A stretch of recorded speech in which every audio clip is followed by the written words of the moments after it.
A 30-day all-access pass is priced at $2.99, but for a limited time, we have discounted that price to $2.39, dropping the daily cost to $8.30 per day. Basically, we took $9 Monday, dropped the price, and we're giving you the option to lock the discount for a full 30 days.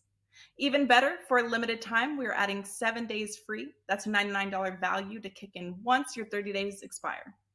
This brings your new daily cost to $6.40 per day. So outside of the discount on 30-day all access, we are tossing in a free 7-day all access and $99 value for a combined savings of $159. So to recap, for the next 37 days, you'll get all plays across all sports from your favorite WagerTalk or Sports Memo handicapper played during your access, including 5% best bets for around $6.45 per day. Act fast as the special offer expires at midnight on May 1st.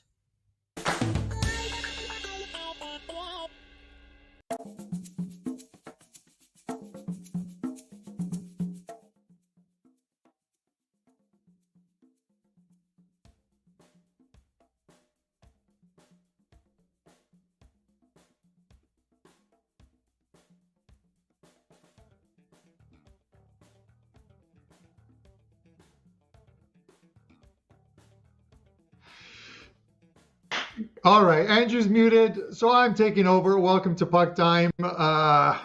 Wednesday hockey. Only 2 games on the schedule today, but Prez drops in today to do the show. I am back from New York. My return, I was greeted with a 3-1 NHL night, but unfortunately the 3-1 NHL night had the Carolina Hurricanes doing everything they could not to win that game. I'm a little disappointed, so I'm going to get that out of the way right now. So we have 100% transparency on the show as always.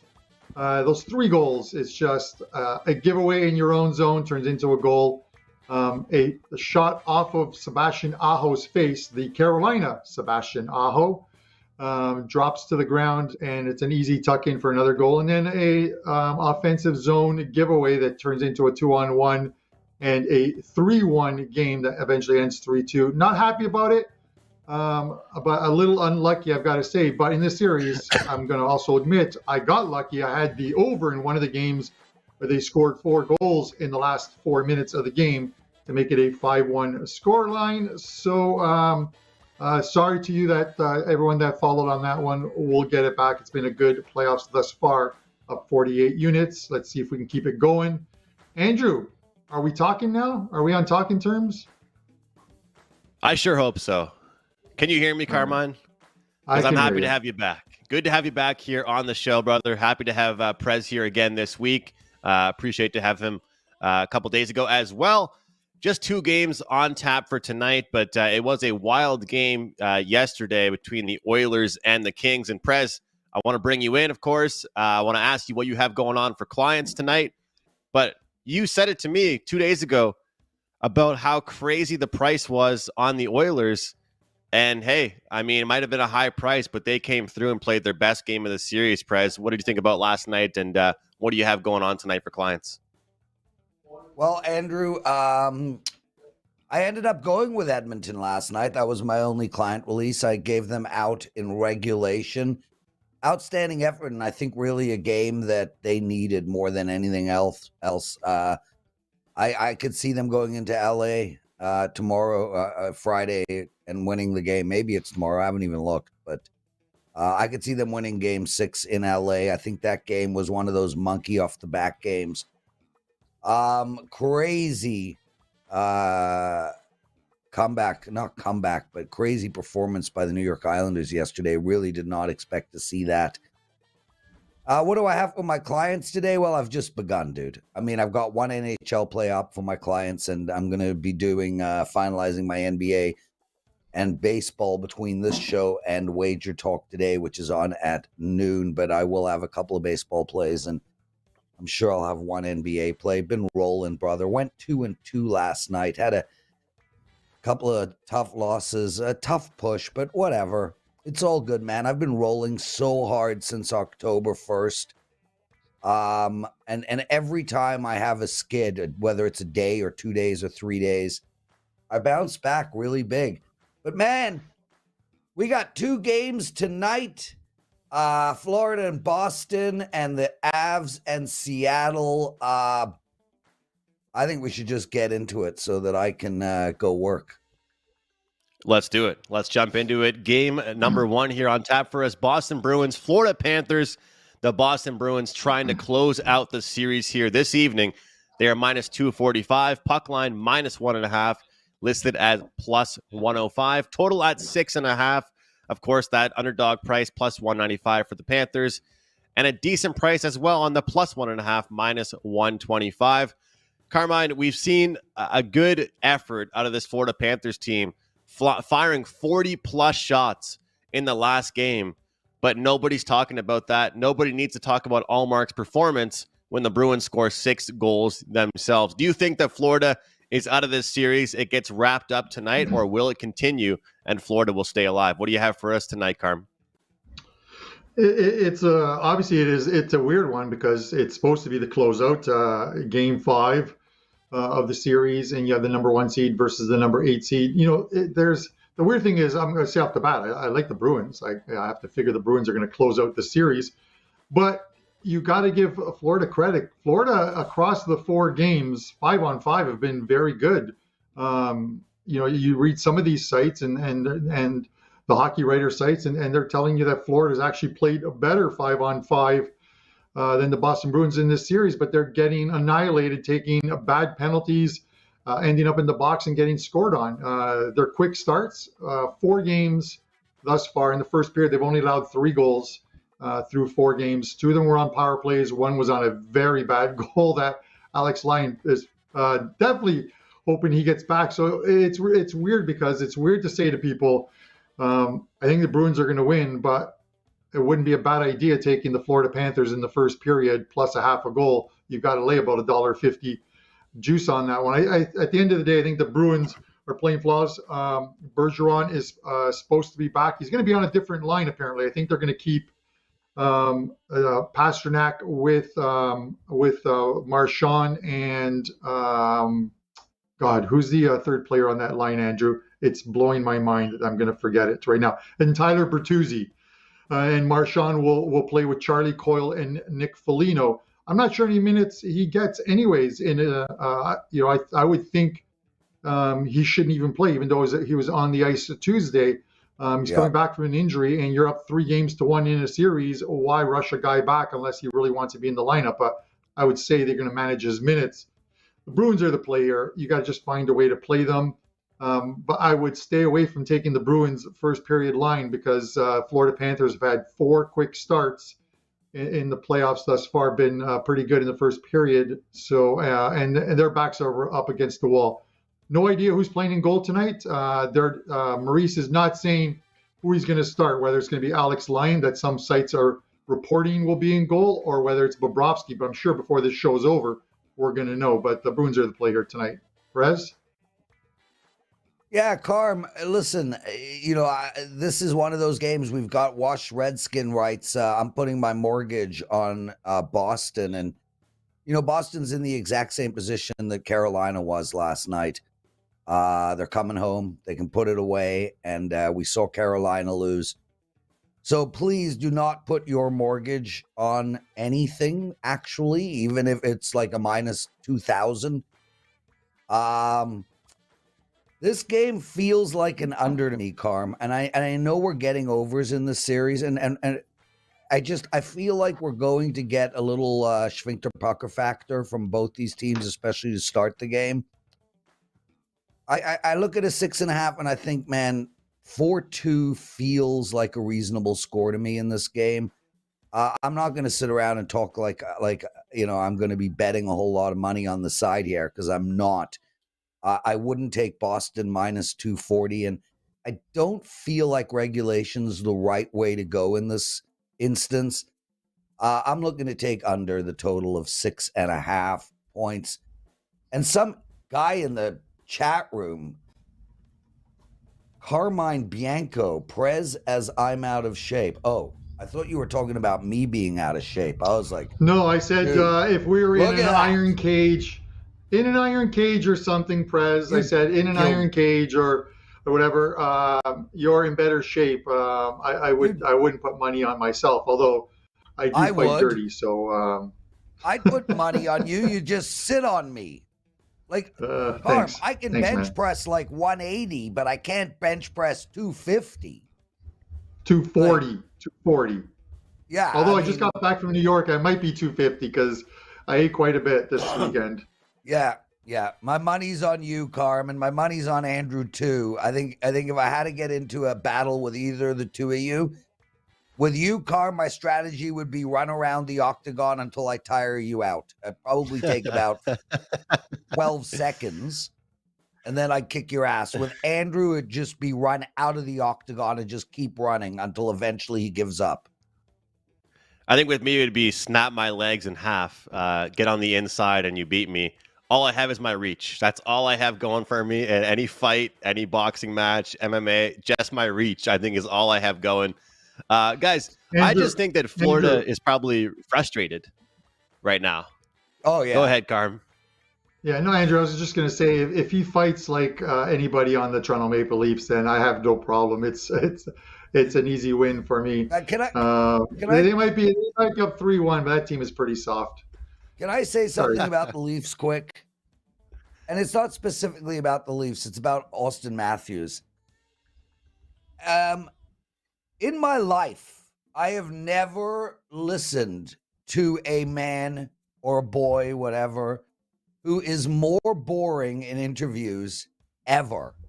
I mean, he's sitting on stage with Kerfoot. And this is a typical Austin Matthews interview. Austin, how did the team play tonight? The team played okay. We tried. Maybe. Okay. It's because of the market. That's the unfortunate part. It's why players don't want to play in Toronto, Montreal, New York. Andrew, this is who he is, dude. When they No. Marner is a robot. No. Marner is a robot. Austin Matthews Do you know them is personally? a robot that didn't have a person. Yes, I know them personally. They were over last night. Yeah. Dude. They interview not. Ryan O'Reilly. He's not like that. Morgan Riley isn't like that. John T isn't like that. Those guys aren't great interviews, but at least they're not monotone. Monotone is monotone. Austin Matthews doesn't intonate when he speaks. As a professional broadcaster and literally the greatest host in history of sports betting shows, me, I can tell you he doesn't intonate, and it drives me freaking crazy. I can tell you right now with a serious face, this pen that has Ralph Michaels' name on it has a bigger personality than John Tavares. All right. I don't think any of them. So anyways, guys, I think, Andrew, I think I need to clear something. Wrap it up. There you go. I need to clear. I'm not really clearing something up. All I wanted to talk about was the Florida Panthers. That's all I wanted to talk about.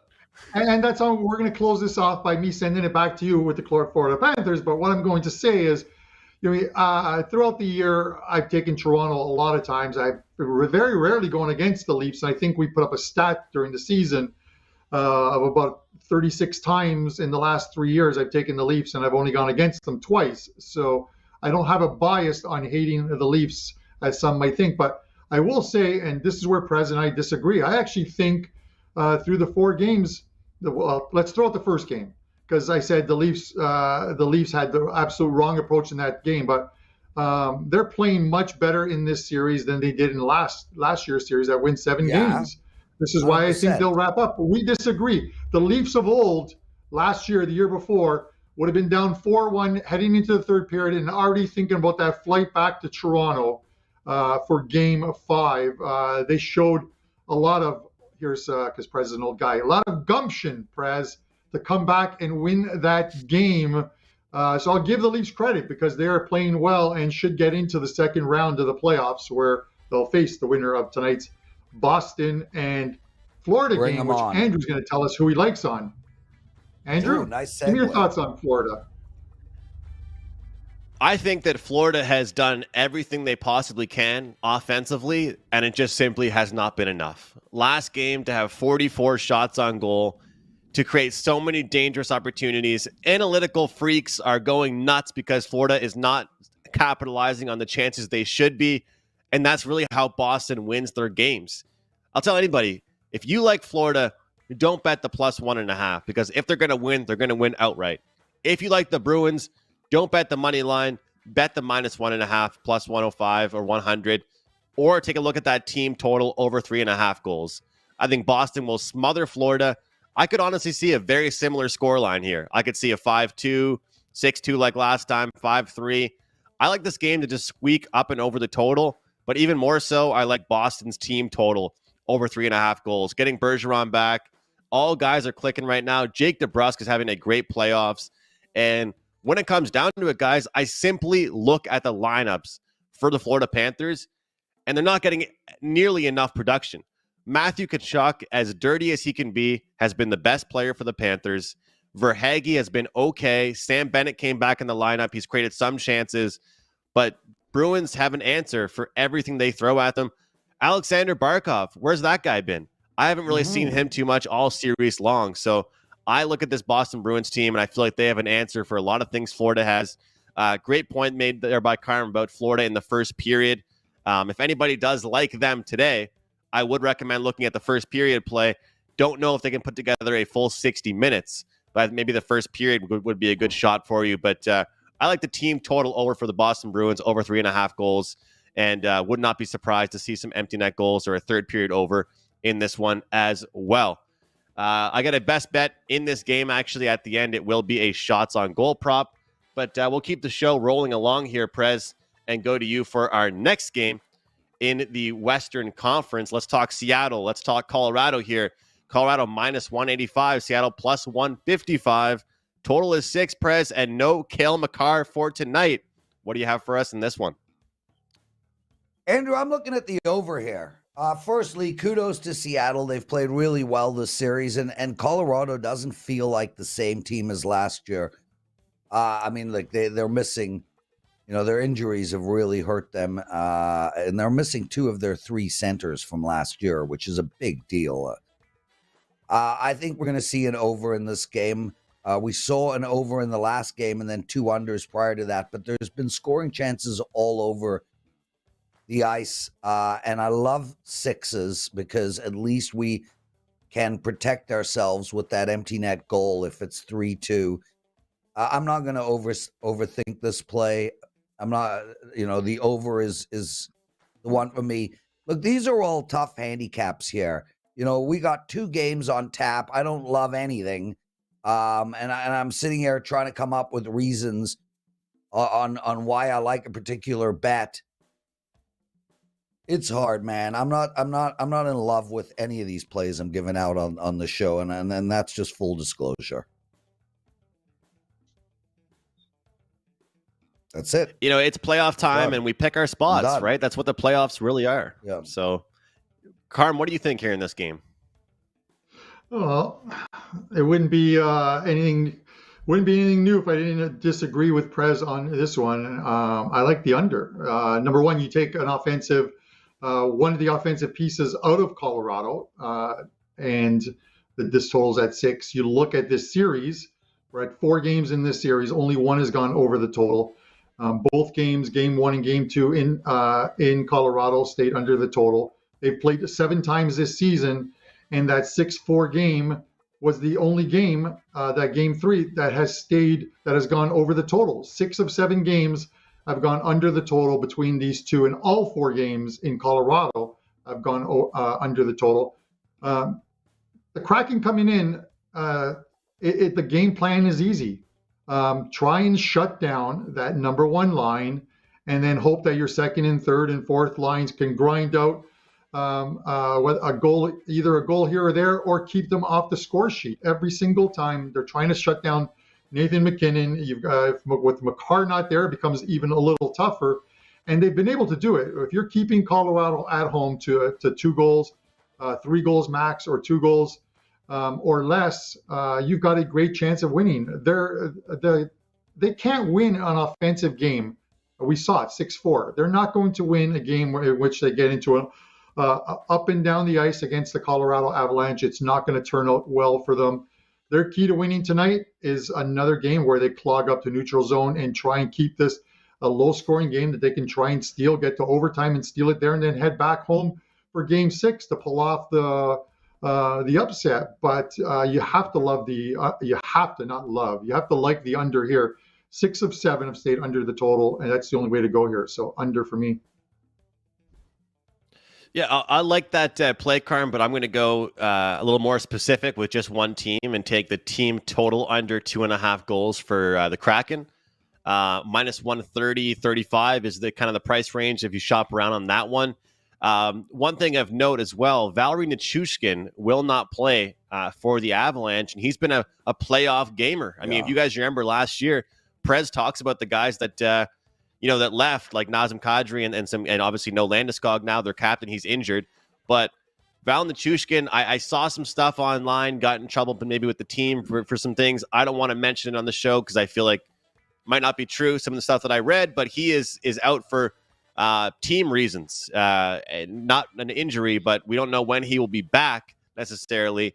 And of course, Jared McCann, the player that Cale Makar injured, he is out. So you take some of these guys out and you look at Colorado and kind of how their team is structured. They are an offensive team, but as Carm pointed out, although Makar is an offensive defenseman, he's still a defenseman, but he brings so much to the table offensively that you take him out of there and it becomes a lot more of a defensive blue line of guys just staying at home and protecting their end of the ice. And you look back, guys, there's only one game so far in this series where Colorado has won the first period, and that was in the final 2 minutes. They've had really bad starts defensively. So I feel like they'll want to come out really strong, protect their own end. Wouldn't shock me to see a low-scoring, 3-1, 3-2 type of game here for the Avalanche. So I'll narrow in and lock in Seattle's team total under 2.5 goals here at minus 135. You can find that over at DraftKings. And the reason why I look at these guys is that these days, with some bounce back performances and with certain spots, especially after last game, I would just hate for the game to end, 5-2 or something like that, and lose the under on the full game, but Seattle end up having a really poor game. So I'm going to narrow in on them specifically and just take their team total under today. Prez, of course, you mentioned you're going to have baseball, you're going to have basketball and things like that. Just remind folks, anything you want to let them know, any streaks or anything like that, who's on the show today on WagerTalk today, and your best bet for the show. Well, first, I want to start by saying you have 276 people watching you and only 43 likes, and it's really shocking to me because Puck Time has the most loyal audience out of any show we have. Look, I do a show, 12 o'clock every day, WagerTalk Today. My audience, my viewership is not as loyal as yours. You guys are doing such a monster job. And I look at this and I'm like, Russell, Pat, Eric, Scott, Apa, Raven, Chris, RJ. Like, it takes 1 second, literally 1 second to hit the like button. And I don't get it. Andrew, I'm telling you guys, man, like, can you please come up with a number of likes you need to give out best bets at the end of the show, please? Because this is a team effort. And it's a team effort with the viewers that are watching as well. These guys can't just expect you and Carm to do free work every day, all the time. Wake up early, do these shows, constantly do these shows. They come into the chat room, they talk to each other, they have fun. Everybody enjoys the show. And we're literally asking for a freaking 1 second like. Yeah, we want you to subscribe to the channel, yes, but we're not begging for that. We want you to put comments up after the video goes live. Yes, it helps us on YouTube. But man, all we're actually asking is for you guys to hit that like button. And I do see that 40 of you have already done that since I started my diatribe. But it is important to us. It really, really is. There are a ton of competitors on YouTube putting up videos every single day. We were the trailblazers in this industry in regards to doing videos. And we need your help. Yes, Kyle, Prez, relax. My best bet. What is my best bet on this show? I can't even remember. The over in the Colorado game is my best bet. I will have a bunch of baseball plays up, some NBA plays up, and I have one NHL play up today. I really love doing the show. I think the world of both you and Carmine. You're doing an incredible job. Appreciate you having me. Thank you. Thank you for being here, Prez. Best of luck tonight, you and your clients, and thank you for that. Guys, we appreciate all of you that watch our show. The likes do help us out quite a bit, and I know we have a great community here on Puck Time. You guys can see Prez and Teddy, along with Adam Trigger, Dwayne Bryant, and Art DeCesar at 12 o'clock Eastern Time. Over to you, Carm, for what you have going for your clients and your best bet today. All right, I was so moved by what Prez said there that even I took a couple seconds, Andrew, to click on the YouTube link and like it myself. So I've liked the video as well too. But a couple things. I think we have that promo that is still going on. So if we can pop it up there, Dan. We still have the Try WT. If you're new to WagerTalk and you have never bought a package from a handicapper, you can take 50% off a play by using Try WT. That's for a single-day package or a 3-day all-access pass as well too. So it's a great way to dip your toes in the water. As far as what's going on today, some midweek soccer. I took a few days off from soccer. There wasn't a lot going on. I've got 4 plays up in Soccer Go today, including one big one in the EPL. And then for tonight, 2 plays, 2 prop bets on tonight's card. So 4 plays in total. So the 1-day all access is not a bad way to go. And you're going to grab 8 plays plus any MLB that I might put on, 9-4 MLB run.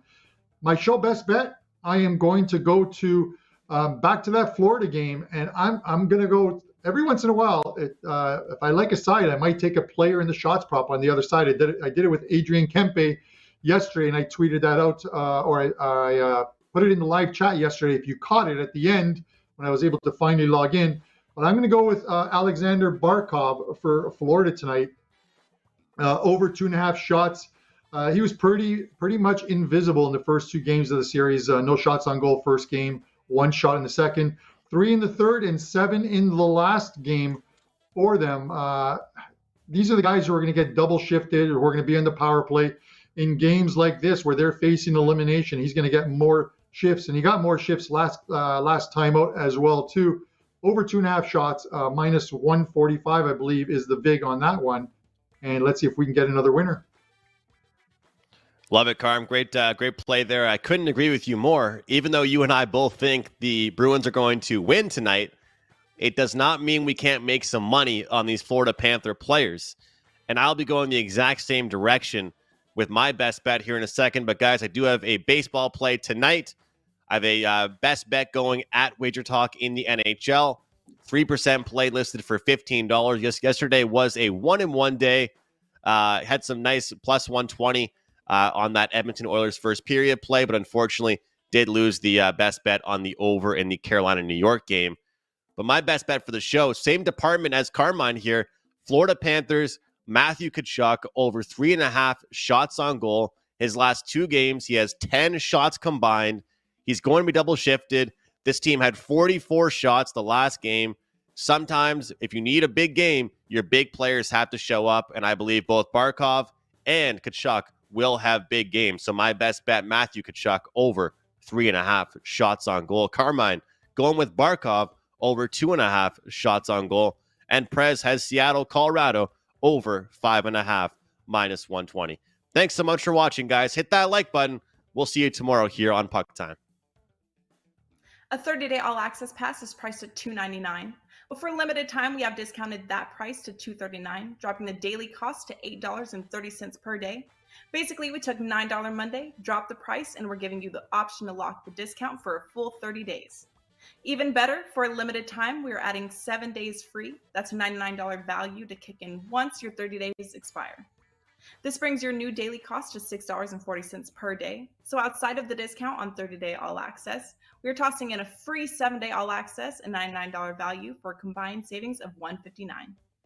So to recap, for the next 37 days, you'll get all plays across all sports from your favorite WagerTalk or Sports Memo handicapper played during your access, including 5% best bets for around $6.45 per day. Act fast as the special offer expires at midnight on May 1st.